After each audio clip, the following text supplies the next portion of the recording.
La Bible dit que non, Jésus était quelque part. Et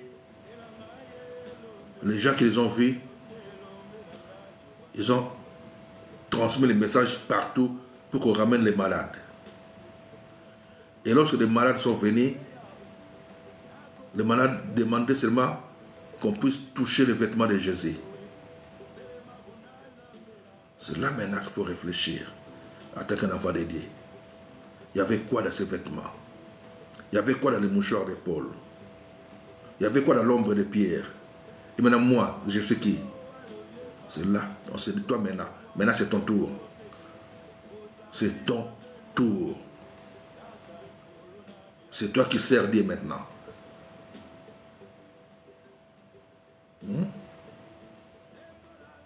Donc c'est toi qui dois accepter de souffrir maintenant. Souffrir, ce n'est pas non, quelqu'un va te frapper, va te... Non, non. Toi-même, tu vas te discipliner. Là, je viens de boulot, hein, les amis, je viens de boulot. Je suis passé dans un... Moi, je peux appeler ça. Un endroit où quelqu'un, il fait des trucs à manger. J'ai pris mon paquet, j'ai pris à boire, à manger. J'arrive ici à la maison.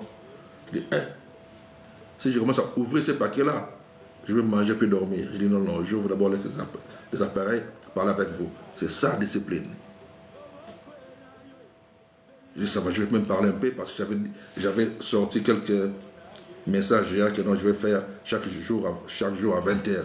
Je dis, ok, si je commence encore à dire demain, moi j'aime trop les demain là. Et après, je vais ne plus le faire. Oui. Je dis, ok, je vais quand même parler même un peu. Là, je parle. C'est juste des petites choses comme ça. Des petites choses comme ça. Tu dois te discipliner. Avec Dieu. Avec Dieu. Il faut te discipliner. Donc, je vous encourage de s'attacher à Dieu. Il y a des versets que nous devons lire. Mais comme j'avais dit, un peu de fatigue aussi. C'est pas grave, je serai toujours fatigué parce que je travaille toujours. Il y a des week-ends aussi où je travaille. Des week-ends où je ne travaille pas, comme ce week-end-là, je ne vais pas bosser. Donc demain, je sais que je serai en forme. Demain, je serai en forme. On peut aller même loin, longtemps. On peut même parler longtemps. On va voir plusieurs versets. J'ai les lumières. Je vais tout mettre ensemble parce que là, j'ai juste fait vite. Mais demain, je vais essayer de mettre des lumières. On va lire les versets. Essayons de lire un verset ou deux versets maintenant. Attends, ça, je ne vais même pas prendre la Bible. Je prends cette tablette là. Parce que j'avais fait capture d'écran de cet appareil là. Pourquoi? Parce que je veux que de temps en temps, vous commencez aussi à réfléchir sur la parole. C'est ça qu'on dit, lire la Bible autrement. Ce n'est pas seulement Alléluia, Amen. Il faut dire, mais comment ça, pourquoi? Il faut réfléchir comme ça. Nous ne sommes pas des bêtes. Non. Nous sommes des humains, comme on dit. Malgré moi et vous, avec le temps, on va se comprendre. En tant que chrétiens, nous sommes des nouvelles créatures. Lorsqu'on parle de nouvelles créatures, ce que les gens ne comprennent pas, c'est un nouveau, je peux ça comme en français là aussi, nouveau type de personnes qui n'ont jamais existé. Et qui commencent à exister lorsqu'ils acceptent Christ Jésus comme Seigneur et Sauveur de leur vie, leur ancienne vie se détacher. Et se commence une nouvelle vie. Attaquer un nouveau type. Une nouvelle créature. Donc tu viens d'être recréé de nouveau. Malgré tu es toujours dans ce corps-là. Ou je suis toujours dans ce corps. Mais ce n'est plus l'ancien moi qui vit. Vous voyez ce que je dis, c'est comme ça. C'est des choses que, vous savez, si vous arrivez à comprendre l'évangile ou la parole de Dieu, de la manière nous on le comprend, je pense que les histoires de délivrance, là, vous allez oublier ça. Et lorsque vous allez oublier ça, même les démons, là, je ne sais pas, les diables, il va commencer à vous regarder de loin. Il va vous dire, celui-là, il est parti loin. C'est comme ça. Parce que c'est de la tête. Et je ne suis plus l'ancienne personne. Je ne suis plus aimé de la famille là où j'étais né. Non. Bien sûr, je suis né dans cette famille-là. Mais je ne suis plus cette famille-là. Je ne suis plus de cette famille-là. Je suis en Christ. C'est comme ça. Je dois les aider. Je suis bien avec eux. On est toujours, humainement parlant, oui, ensemble, mais spirituellement déconnectés du système de l'ancienne vie. Ou famille, c'est fini. Et maintenant, excusez-moi, j'aime toujours le dire, ils viendront vous dire, les pasteurs, que tu vois, malgré que tu es en Christ, mais ta famille, mais il y a quoi? Mais il n'y a pas mais. Il n'y a pas mais. Si il y a mais, il faut réaccepter encore Christ dans ta vie. Et venez maintenant écouter les enseignements qui vont te pousser à changer ta manière de penser. C'est ça qu'il faut changer, ta façon de penser. C'est comme ça. On va commencer à parler de temps en temps comme ça chaque soir. If I'm not tired, on va commencer à le faire. Ok, jeudi, il faut commencer à lire la Bible autrement. Commencer à lire la Bible autrement et les comprendre autrement aussi.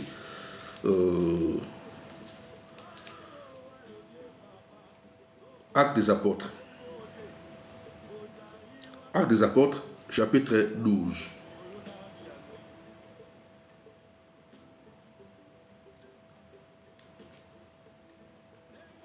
Actes des apôtres, chapitre 12.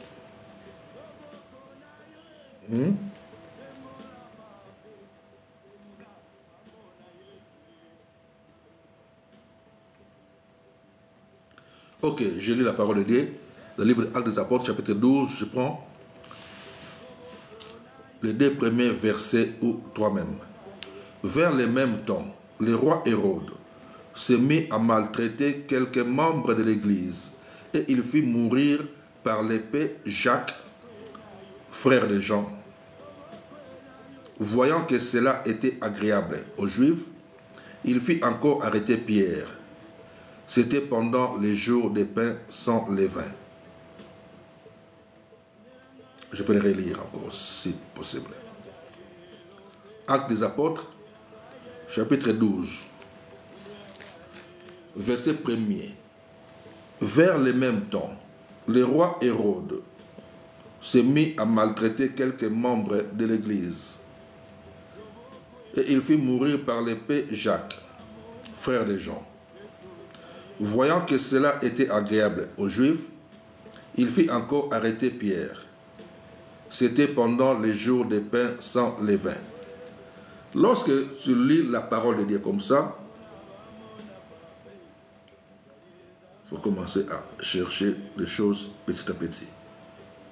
Le roi Hérode, donc, on doit chercher à comprendre le roi Hérode, quel temps, pourquoi, tout ça. Tu vois, tout ça, il faut de temps en temps chercher, pas tout le temps, mais de temps en temps. C'est comme ça qu'on lit la Bible autrement. C'est mis à maltraiter quelques membres de l'Église. L'église, est-ce que l'église que nous allons dans le coin, chez le pasteur Jean? Oui, non? Quelques membres de l'église.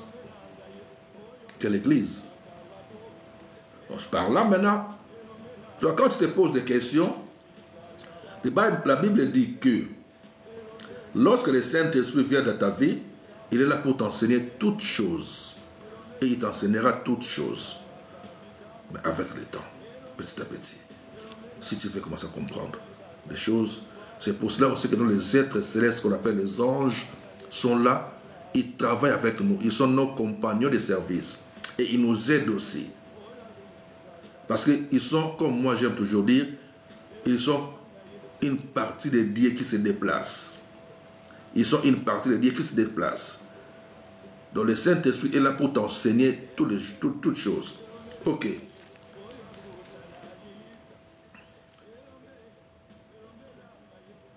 Oui, sorry. Vers le même temps, le roi Hérode s'est mis à maltraiter quelques membres de l'Église. Donc, l'Église, c'est l'Église corps de Christ.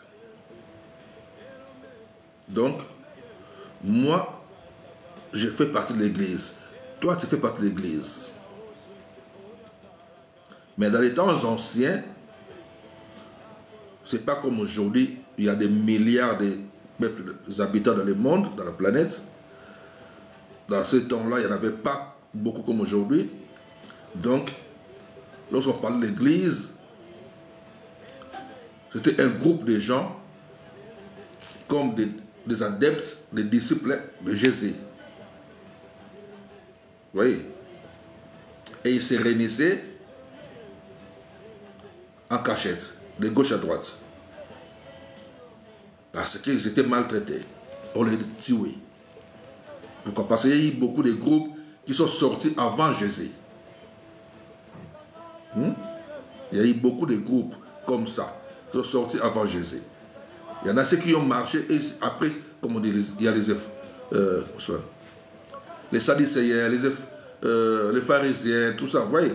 Tout ça sont des choses, il faut des fois commencer à chercher ça vous-même. Sur Google, c'est pourquoi les Sadducéens, pourquoi les pharisiens, les Esséniens, tout ça c'est comme ça. Et nous avons aujourd'hui les catholiques, les Jéhovah, tout ça. Et d'autres, quelqu'un il va sortir là-bas. William Mario Branham, il est mort. Il a laissé les gens qui se prénomment aujourd'hui, les Branhamites, c'est vrai, c'est comme ça. D'autres là-bas, ils se font appeler les Kimbangus. C'est comme ça, des groupes, toujours pour Dieu. Et lorsque maintenant, le Créateur a envoyé Jésus, il est venu comme tout homme. Oui, ça commence à faire ce qu'il faut faire. PSL, ouais, c'est d'habitude, c'est ça. Ok. Il est venu comme tout homme. C'est ça, non? Ok. Il est venu comme tout homme. Et pendant qu'il était sur cette planète, il a vu comment les choses fonctionnaient. C'est un peu comme des politiques, des partis politiques. C'est là qu'il avait dit que non, moi aussi je bâtirai mon église. Donc moi aussi je vais faire ma mission. Parce qu'il y avait tout ça. Hein? Les Esséniens, les pharisiens, les Sadducéens, tout ça. D'autres croyaient à ça, d'autres ne croyaient pas à ça, d'autres acceptent la résurrection, d'autres non, d'autres... Ouais, c'est toutes ces histoires-là, c'est comme ça. Il y a même, je pense, dans l'Acte des Apôtres, où Gamaliel disait que non, souvenez-vous de Tédas, de telle personne, il avait ses disciples lui aussi, tout ça après, après sa mort, ils se sont tous dispersés. Donc arrêtez de maltraiter les disciples de Jésus, parce que si cette œuvre vient de Dieu, vous courez le risque de combattre contre Dieu. C'était comme ça. Oui, donc, lorsque vous lisez la Bible, essayez vous-même de vous poser des questions. Et nous avons même maintenant la chance avec Google, on peut trouver plusieurs réponses. Il y a des faux aussi, bien sûr, mais on peut trouver plusieurs choses sur Google pour nous aider. Google, c'est quoi? Il y a Google, il y a Wikipédia, Google, tout ça. C'est des moteurs de recherche pour permettre aux gens de mettre des explications à des phrases ou à des mots pour aider les autres à trouver des réponses à leurs questions. Et tout ça, ça peut être modifié, ça peut être mis en doute aussi. Pourquoi? Parce que ce sont les hommes et les femmes comme vous et moi qui le font. Moi-même aussi, je peux dire que je ne pourrais pas dire que je travaille pour Google, non, mais je suis un guide chez Google. Je reçois des questions où je dois donner mes réponses. Où je donne aussi mes avis selon les questions que Google m'envoie. C'est pour cela, lorsque vous cherchez quelque chose sur Google, vous trouverez des fois définition, il y a plusieurs définitions. Ça veut dire que les définitions sont la première définition, deuxième, troisième, quatrième, c'est selon chaque personne qui a contribué. Et moi, j'ai fait ça aussi. C'est simple. Ça dépend des questions que je reçois.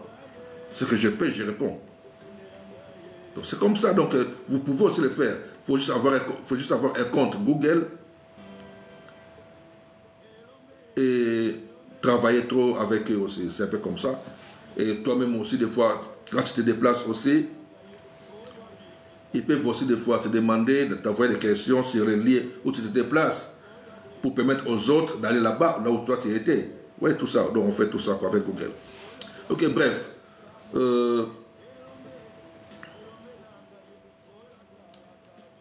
J'étais dans l'Acte des Apôtres. Chapitre 12. Vers le même temps, le roi Hérode se mit à maltraiter quelques membres de l'Église, corps de Christ. Et il fit mourir par l'épée Jacques, frère de Jean. Voyant que cela était agréable aux Juifs, il fit encore arrêter Pierre. C'était pendant les jours de pain sans levain. Ok. Maintenant ici, ce n'est pas pour rentrer dans les choses spirituelles, hein, ici, non. Parce que souvent, d'habitude, lorsque j'utilise ce chapitre, personnellement, lorsque j'utilise ce chapitre, c'est souvent dans des moments où je vais m'asseoir faire un service spirituel. C'est pour permettre à la personne de comprendre que malgré Jacques était mort, mais avec Pierre, maintenant, Dieu avait envoyé ses anges pour faire sortir Pierre de la prison. Et Pierre n'a pas été tué par Hérode. Mais pourquoi je veux qu'on puisse lire ça? Juste pour vous aider à ne pas tout le temps lire et puis passer. Mais souvent, quand vous lisez aussi, vous pouvez de temps en temps se poser des questions et chercher à comprendre. Ici, on nous parle, il fit mourir par l'épée Jacques, frère de Jean. Toujours dans ce même chapitre, Actes des Apôtres, toujours, chapitre 12, toujours. Maintenant, quand Pierre a été libéré, ou pas libéré, sorry, un ange était parti le faire sortir de prison, dans ce même chapitre 12, vous lisez à partir du verset 5, tout ça, lorsque l'église, corps de Christ, l'église, ont commencé à prier pour Pierre, sans même que Pierre le sache, donc intercéder en sa faveur. C'est-à-dire que Dieu avait envoyé un ange pour le faire sortir de la prison. Et lorsque Pierre est sorti de la prison, dans le verset 16, du chapitre 12 toujours, chapitre 12, verset 16, cependant Pierre continuait à frapper à la porte. Il est parti pour là où il y avait les groupes, dans l'église, se réunissaient dans une maison pour prier. Cependant, Pierre continuait à frapper. Ils ouvrirent. Parce que d'abord, ils frappaient, mais ils avaient peur de l'ouvrir. Et ils avaient pensé que c'était comme si un fantôme. Parce qu'ils savaient que Pierre était en prison et qu'ils allaient mourir. Et ils ont oublié que leur prière a fait que Dieu a envoyé un ange pour les faire sortir de la prison. Comme j'ai exhorté à quelques jours passés, en disant que nous devons tout le temps prier pour les autres. Et lorsque nous prions, c'est là que notre Dieu envoie les anges pour accomplir des missions par rapport à nos prières. Mais ce n'est pas à nous de dire à Dieu d'envoyer les anges. Et ce n'est pas à nous aussi de dire aux anges d'aller quelque part. Non. Nous, notre travail, c'est prier. Et les anges, c'est exécuter. Oui, c'est comme ça. Alors, maintenant, je relis encore le verset 16 de Actes des Apôtres, chapitre 12. La Bible dit, cependant Pierre continuait à frapper. Ils ouvrirent, donc les gens qui étaient dedans, ils ouvrirent et firent étonnés de le voir. Le verset 17. Pierre, leur ayant de la main fait signe de se taire, leur raconta comment le Seigneur l'avait tiré de la prison par un ange. Et il dit, annoncez-le à Jacques et aux frères. Puis il sortit et s'en alla dans un autre lieu. Puis Pierre, après les avoir dit comment Dieu les a fait sortir de prison, Dieu l'a fait sortir de prison, Pierre les a dit à ce groupe-là de dire à Jacques, et à d'autres frères, parce qu'ils étaient payés de gauche à droite. Et Pierre, il devait sortir puis aller se cacher loin. Maintenant, c'est là où je voulais que moi et vous, que nous puissions réfléchir un peu. Dans le verset 2, ils ont tué Jacques, frère de Jean. Dans le verset 17, Pierre dit annoncez-les à Jacques et aux frères. Donc pour dire que non, il y avait d'autres Jacques. Vous comprenez?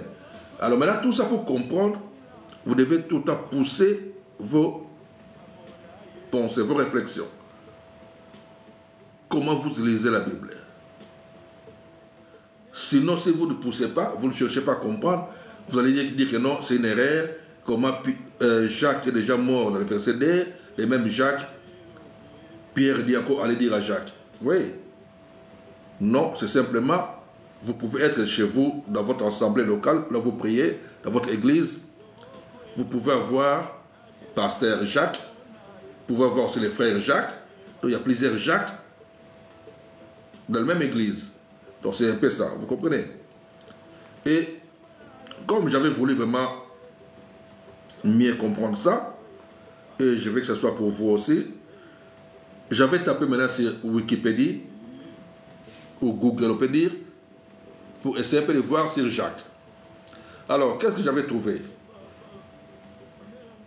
C'est écrit quoi? Plusieurs personnages se prénomment Jacques dans le Nouveau Testament. Ils ont noté, plusieurs personnages se prénomment Jacques dans le Nouveau Testament. Il y a Jacques, fils de Zébédée, donc c'est le frère de Jean. Jacques, fils de Zébédée, l'un des 12 frères de l'apôtre Jean. Il y a aussi Jacques, fils d'Alphée, un autre des 12 aussi, souvent associé à Thaddée et surnommé Jacques le mineur dans la tradition romaine. Jacques, le père de l'apôtre Jude. Donc il y a aussi le frère Jude, son père aussi s'appelait Jacques. Mais il reste quasiment inconnu et la tradition ne l'a pas étudié. Donc Jacques, le père de Jude. Et enfin, nous avons aussi Jacques le Juste, frère ou selon l'église latine, cousin de Jésus. Donc il y a aussi notre Jacques qui est considéré par rapport aux autres comme frère de Jésus, d'autres les considèrent comme cousin. Vous voyez, c'est comme ça.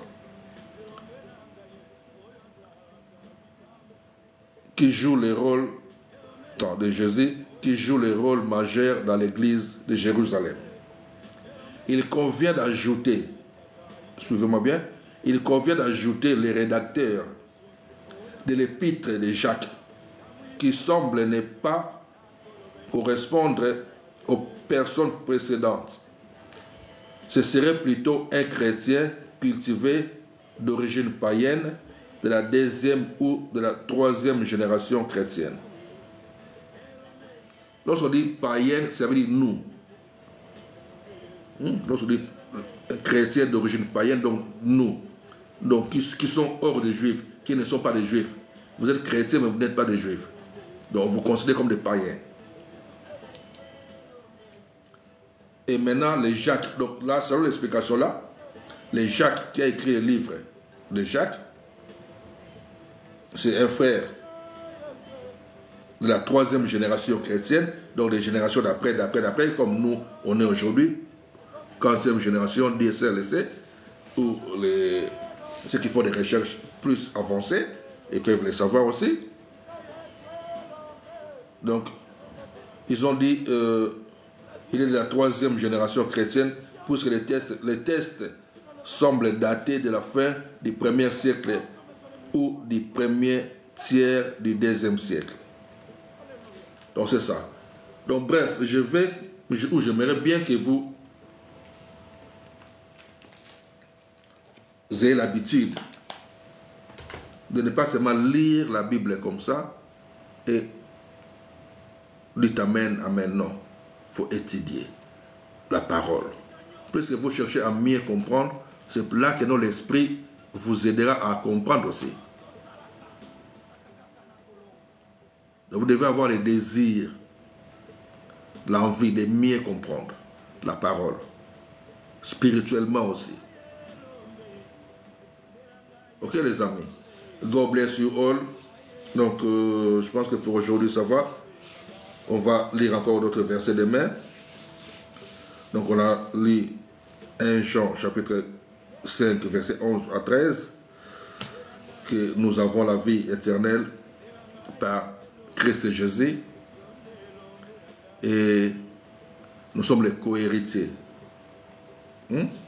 Donc on va continuer demain, on va continuer. Et ça va aller comme ça. God bless you all. Donc je vois seulement sur TikTok là, des noms qui défilent, je sais pas quoi là, des noms, je sais pas comment. Ça défile, ça défile.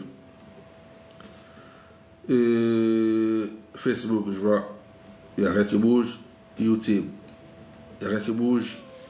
Donc ça va quoi guys, ok. Je dois fermer maintenant et puis passer à autre chose. Ou s'il y a question, je suis là. Si je peux répondre, bien sûr. Sinon, si je ne sais pas répondre, je ne peux pas forcer.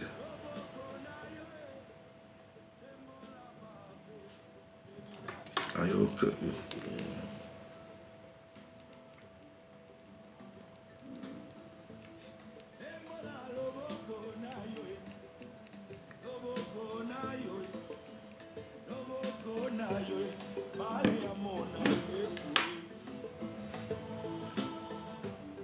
Ok, Père éternel, Dieu d'Abraham, d'Isaac et de Jacob, Dieu de gloire, que toute personne qui fait d'écouter le son de ma voix puisse bénéficier quelque chose de ton royaume.